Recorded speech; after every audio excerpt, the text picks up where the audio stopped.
لا حول ولا قوة إلا بالله العلي العظيم. أعوذ بالله السميع العليم من الشيطان اللعين الرجيم. بسم الله الرحمن الرحيم. الحمد لله الذي لا يبلغ مدحته القائلون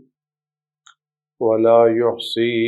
نعماءه العادون ولا يؤدي حقه المجتهدون الذي لا يدركه بعض الهمم ولا يناله غوص الفتن جلت عظمته. والصلاة والسلام والتحية والإكرام على البشير النذير السراج المنير الطهر الطاهر الدر الفاخر العلم الظاهر المنصور المؤيد الرسول المسدد سيدنا ونبينا بالقاسم محمد وعلى آله الطيبين الطاهرين المعصومين المظلومين الذين أذهب الله عنهم الرجس وطهرهم تطهيرا، سيما على بقية الله في العالمين وخاتم أئمة المعصومين الكهف الحسين وغياث المستر المستكين ملجأ الهاربين وعصمة المعتصمين. أرواحنا وأرواح العالمين لتراه بمقدمه فداه، عجل الله تعالى فرجه الشريف. واللعنة الدائمة الباقية على أعدائهم وقتلتهم وغاصب حقوقهم والشاكين فيهم والمنحرفين عنهم أجمعين. عزیزان گرامی، ایام عزا کے آخری لمحات ہیں اور ہمارے 11ویں امام حضرت امام حسن عسکری علیہ السلام کی شہادت کے دن ہے۔ حضرت خدمت میں یہ بات عرض کرنا ہے کہ ائمہ معصومین صلوات اللہ السلام علیہم اجمعین نے دین کی حفاظت کے لیے جو قدم اٹھائے وہ سارے قدم 100% کامیابی سے ہمکنار ہوئے۔ ائمہ معصومین صلوات اللہ السلام علیہم اجمعین کا ایک کام، ایک قدم، ایک پروگرام بھی ناکام نہیں ہوا۔ البتہ انہوں نے اپنی سیاست سے، خدا کے دیے ہوئے علم سے اور خدا کی تائید سے دشمنوں کے ہر ایک منصوبوں کو پوری طرح سے ناکام کیا۔ ائمہ معصومین صلوات اللہ السلام علیہم اجمعین نے دشمنوں کے کسی بھی نقشے کو، کسی بھی سازش کو، کسی بھی پروگرام کو کامیاب ہونے نہیں دیا۔ یعنی دشمن کبھی بھی ائمہ معصومین کے ہدف و مقصد پر غالب نہیں آ سکے۔ ائمہ معصومین نے جو سیاست اختیار کی وہ سیاست دین کی حفاظت تھی اور حضرت محمد مصطفیٰ صلی اللہ علیہ وسلم کی تعلیمات کا احیاء تھا اور ان کی حفاظت تھی۔ یہ دین کی حفاظت میں اور تعلیمات رسول اللہ صلی اللہ علیہ وسلم کی حفاظت میں انہوں نے وہ کارنامے انجام دیے کہ آج تک دین اسلام باقی ہے۔ ائمہ معصومین صلوات اللہ السلام علیہم اجمعین کے سلسلے میں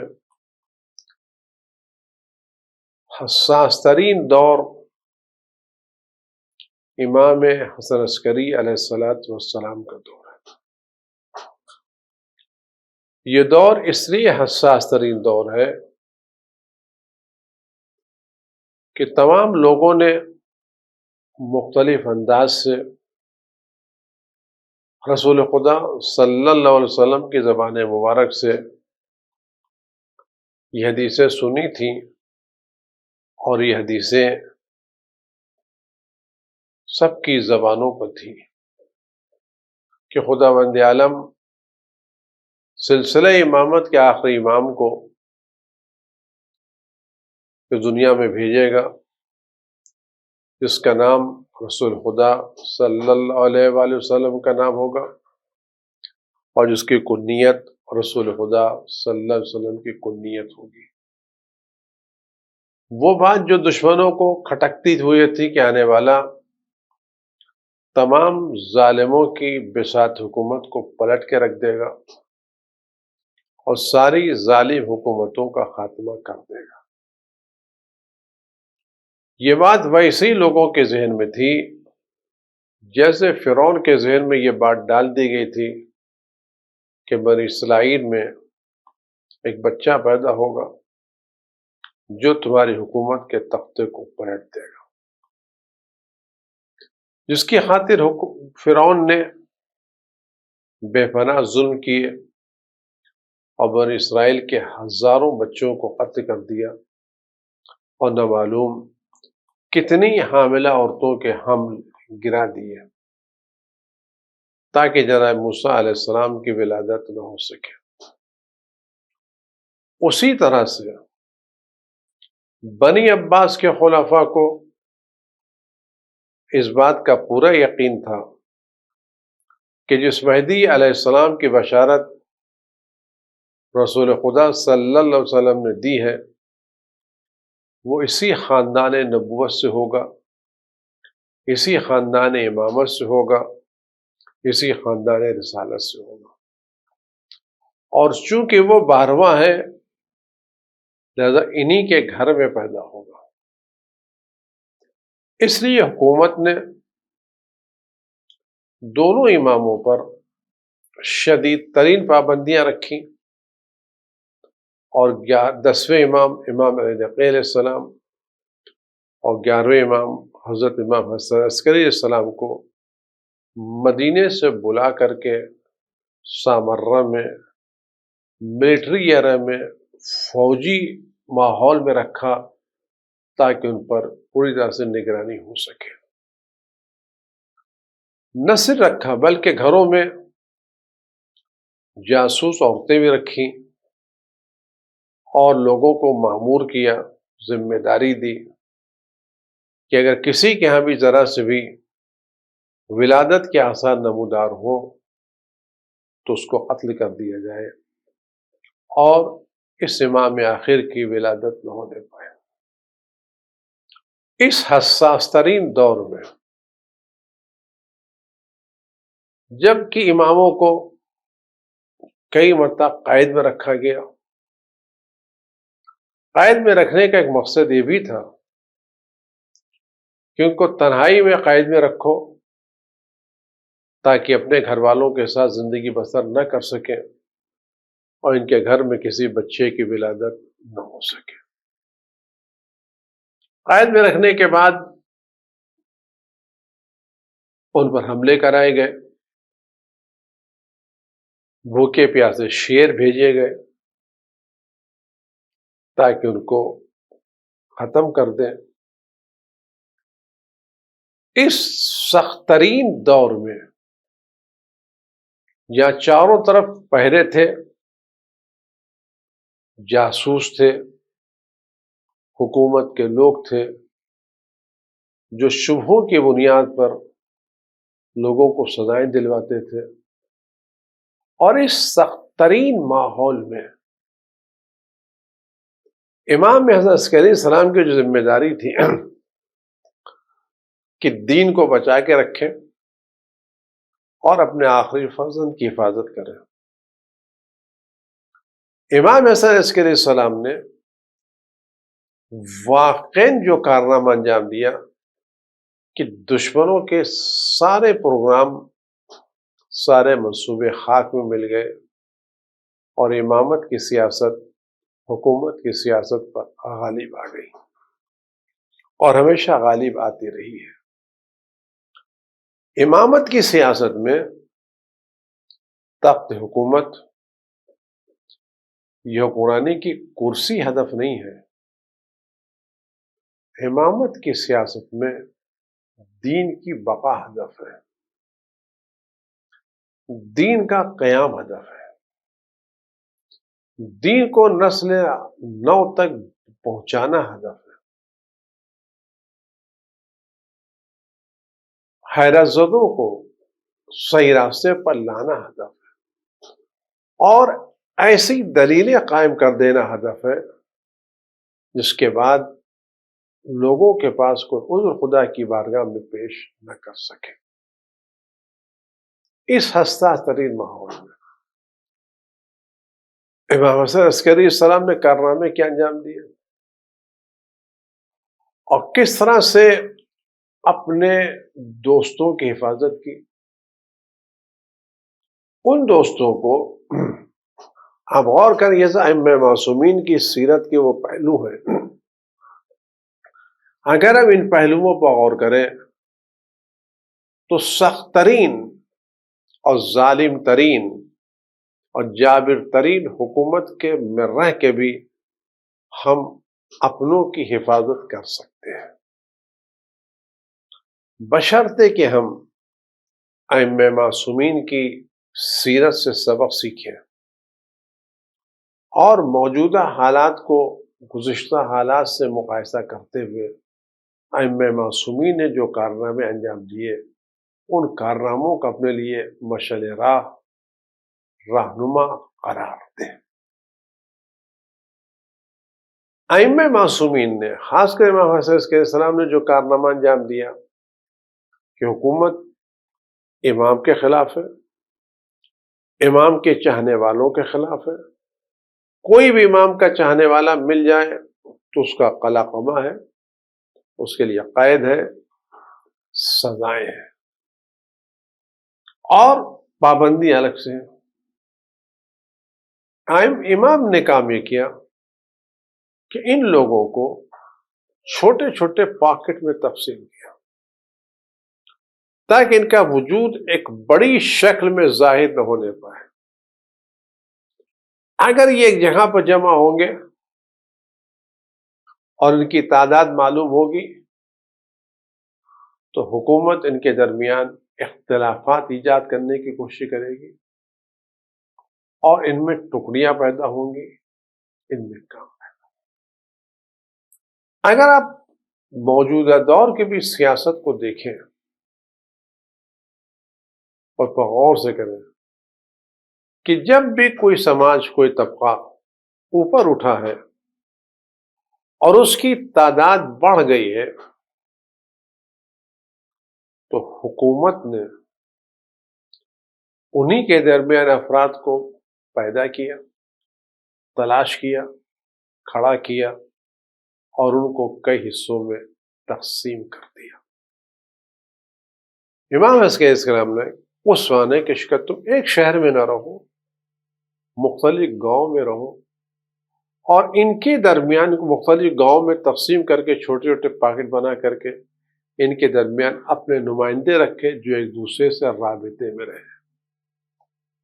یعنی آنکھوں میں بھی نہ آئے اور باہمی رابطے بھی رکھتے رہے۔ یہ بہت بہت یہ سیاست تھی، حکومت کی آنکھوں میں بھی نہ آئے تاکہ حکومت ان کے خلاف کوئی بڑا پروگرام نہ بنا سکے اور یہ ایک دوسرے سے بے ربط بھی نہ رہے بلکہ ایک دوسرے سے رابطے میں رہے۔ امام مسیح علیہ السلام نے یہ کارنامہ انجام دیا اور اس زمانے میں اپنے شیوعوں کی حفاظت کی۔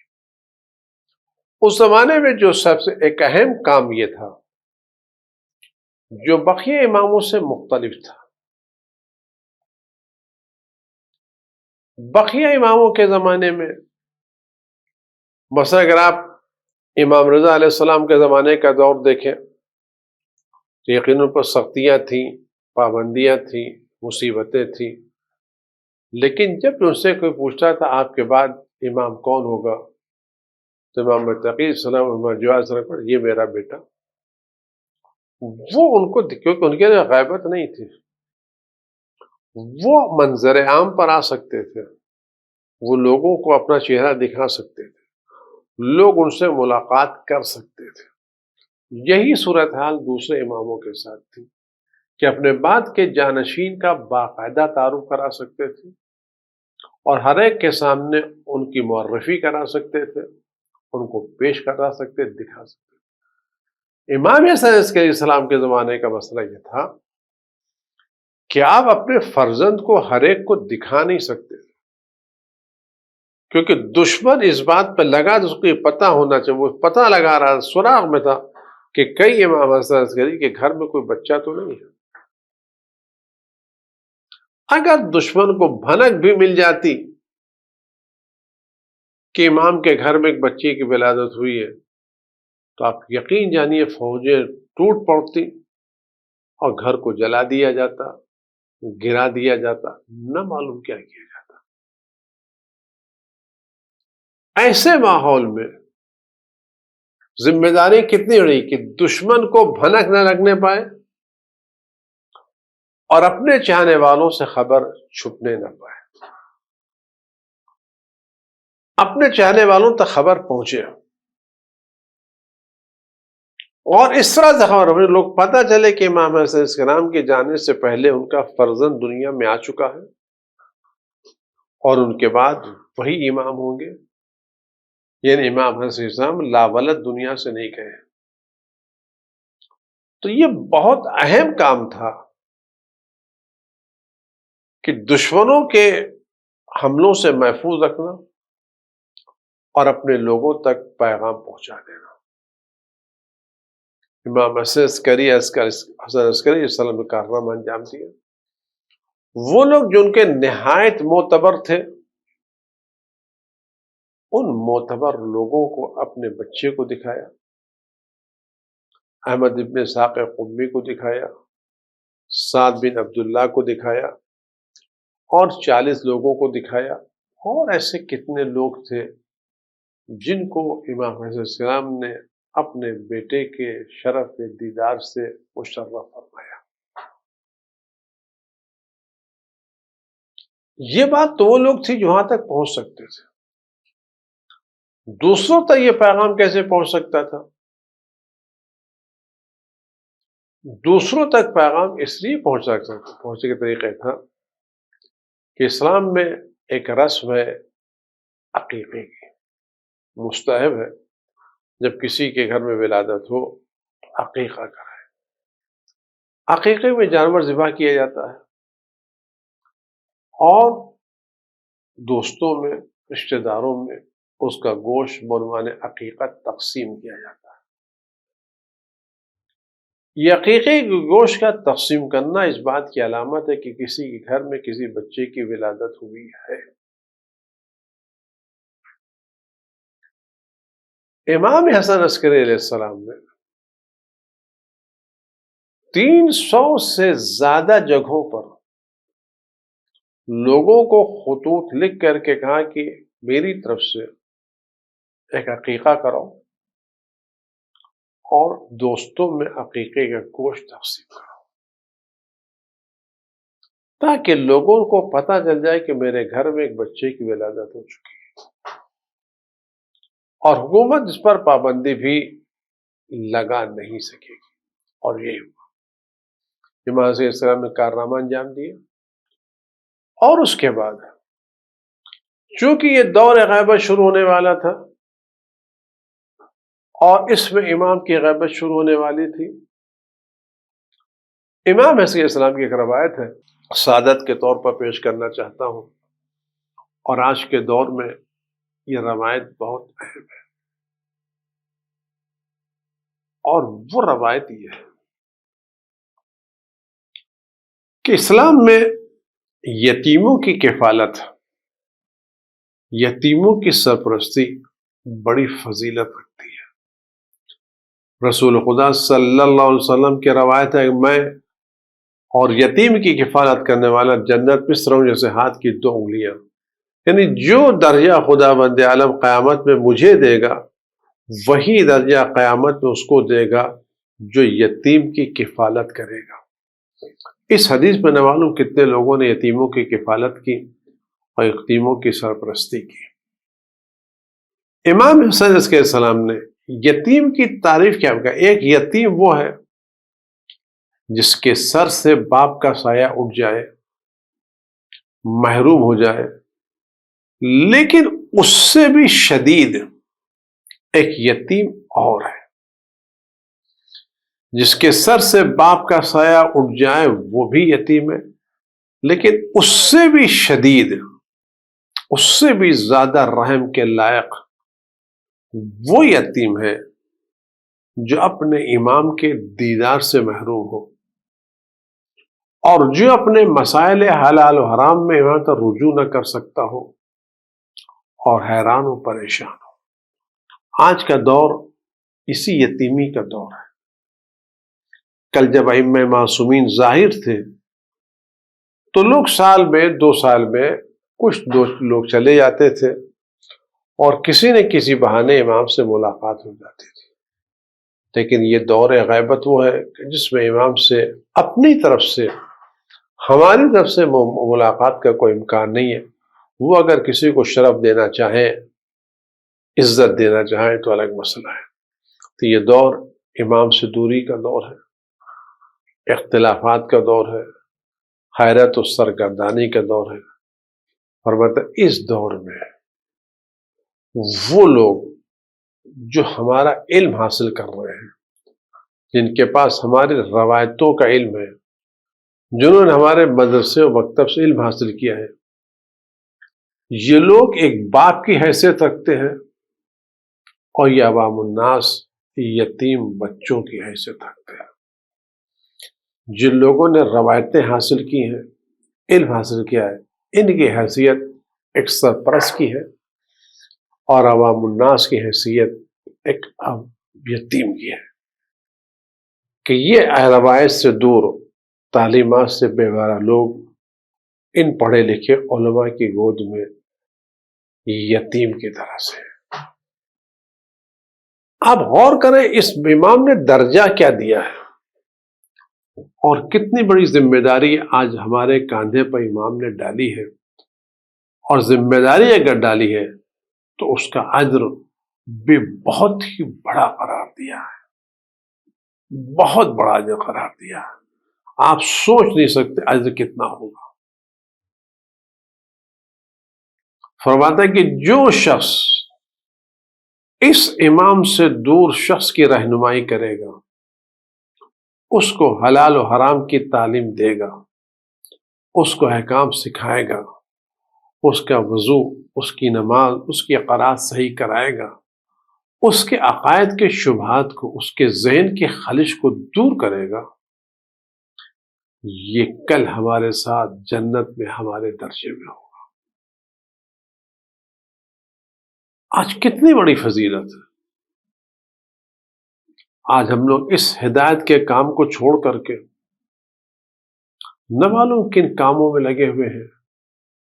اور نہ معلوم کس نے ہم کو اس ہدایت کے کام سے منصرف کر کے دوسرے کاموں میں لگا دیا ہے. ایک آج بھی دور شکوک و شبہات کا دور ہے، ایک طرف امام کی غیبت کا دور اور دوسری طرف لوگ ایسے لوگ نمایاں ہو رہے ہیں جو برابر شیعی عقائد میں شکوک و شبہات ایجاد کر رہے ہیں، تزلزل ایجاد کر رہے ہیں، شیعوں کے ذہنوں کو کمزور کر رہے ہیں. ایسے میں ہماری ذمہ داری یہ ہے کہ ہم آگے بڑھیں اور خدا رسول سے اور امام وقت سے مدد لیتے ہوئے ان تمام حضرات کے مستدل جواب دیں.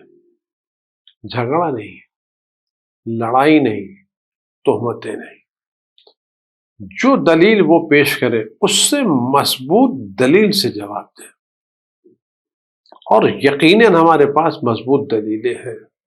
حجت بالغہ برہان ہمارے پاس ہے۔ امام حسن علیہ السلام کا دور اسی طرح کا دور تھا۔ آج ہماری ذمہ داری ہے کہ ہم ان ایام اعزا کے ختم ہونے کے ساتھ ساتھ آیا ہم جس طرح سے اپنا لباس بدلیں گے، اعضا خانے بڑھائیں گے، امام باڑے بڑھائیں گے، کیا اسی کے ساتھ ساتھ ہم دین کو بھی بڑھا دیں گے؟ سیاہ لباس دھل کر کے بکسوں میں رکھیں گے، آئندہ سال نکلے گا تو کیا سیاہ لباس کے ساتھ، علم پٹکوں کے ساتھ اپنا دین بھی عزاداری کے بکسے میں بند کر دیں گے؟ کہ آئندہ سال جب محرم شروع ہوگا پھر عزاداری کے ساتھ دین نکلے گا، یا دین ہم کو سال بھر باقی رکھنا ہے؟ اور دوسری ایک اہم بات بس کروں، اگر ہم نے اس پورے 2 مہینہ 8 دن میں امام حسین علیہ السلام کے سے سیکھا ہے اور دین سیکھا ہے، شریعت سیکھی ہے، حلال حرام کا فرق سیکھا ہے، ہم نے اس 2 مہینے میں نجس کھانے سے پرہیز کیا ہے، حرام کاموں سے پرہیز کیا ہے، الٹی سیدھی باتوں سے پرہیز کیا ہے، تو کیا ہمارے زیب نہیں دیتا کہ ہم آنے والے 9 کی تاریخ کو بھی حرام سے پرہیز کریں؟ اور ایسا نہ سمجھے یہ 9 ربیع الاول خوشی کی تاریخ ضرور ہے، لیکن دین سے آزادی کی تاریخ نہیں ہے، شریعت سے آزادی کی تاریخ نہیں ہے، بلکہ یہ 2 مہینہ 8 دن ہم نے درس پڑھا ہے دین کا، شریعت کا، تقوی کا، پرہیزگاری کا۔ یہ 9 ربیع الاول اس کے امتحان کا دن ہے، آزمائش کا دن ہے۔ جو شخص اس دن میں گناہ نہیں کرے گا، خطا نہیں کرے گا، حرام کام کا ارتکاب نہیں کرے گا، یہ وہ شخص ہوگا جو عزاداری کے درس میں کامیاب ہوا ہے۔ البتہ اسی کے ساتھ ساتھ جہاں 2 مہینہ 8 دن سوگواری کی دن ہے، وہاں 9 ربیع الاول امام وقت کی امامت کا دن بھی ہے اور دشمنوں سے بیزاری کا دن بھی ہے، لیکن بیزاری اس انداز سے جیسے اہل بیت نے اختیار کی ہے۔ دشمنوں سے بیزاری کا انداز ہمیں گناہوں کی اجازت نہیں دیتا، ہمیں خطاؤں کی اجازت نہیں دیتا، ہمیں حرام کام کے ارتکاب کی اجازت نہیں دیتا۔ اگر ہم نے حرام کام کا ارتکاب کیا تو ہم تو دشمن کیا، کیونکہ حرام کام تو اہل بیت کے دشمن کرتے تھے، ناشنا گانا تو اہل بیت کے دشمن کرتے تھے۔ آیا اگر ہمیں دشمنوں سے دوری اختیار کرنا ہے تو صرف نام سے دوری اختیار کرنا ہے، یا دشمنوں کے اعمال سے بھی دوری اختیار کرنا ہے، دشمنوں کے کردار سے بھی اختیار کرنا ہے؟ اہل بیت کی دشمنی کسی کے نام سے نہیں تھی، ان کے کردار سے تھی، ان کے اخلاق سے تھی، ان کے اعمال سے تھی۔ وہ چاہتے تھے ہمارے شیعہ ان دشمنوں کے اعمال سے دور رہیں، ان دشمنوں کے اعمال کے قریب نہ جائیں۔ امید ہے کہ ایام اعزا کے بعد ہم تقوی، پرہیزگاری، دیداری کا پورا خیال رکھیں گے اور 9 ربیع کو کوئی حرام کام کا ارتکاب نہیں کریں گے، کوئی گناہ کا ارتکاب نہیں کریں گے، دشمن سے بیزاری بھرپور، ذرہ برابر کوتاہی نہیں کریں گے، لیکن بیزاری میں گناہ نہیں، بیزاری میں حرام نہیں، بیزاری میں محرم و نامحرم کے فرق کو ختم کرنا نہیں ہے۔ بیزاری ان کے عمل سے، ان کے کردار سے، ان کے عقائد سے، ان کے افکار سے، ان کی چیزوں سے۔ امید ہے کہ ہم اس سبق کو کامیابی سے سنیں گے اور اس امتحان میں کامیاب ہوں گے۔ اس دعا کے ساتھ رہے جو اگلے برس ہم میں اور یہ غم پھر ہے، جو چل بسے تو اپنا سلام آخر ہے۔ والسلام علیکم ورحمۃ اللہ وبرکاتہ۔ خدا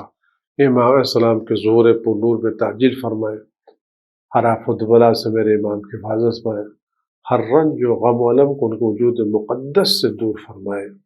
اس بلا کو ان کے صدقے میں ساری دنیا سے خاص اہل بیت کے چاہنے والوں سے دور فرمائے، اور ہمیں ایسے اعمال توفیق دے جو ہمارے امام وقت کی رضا و خوشنودی کا سبب ہو۔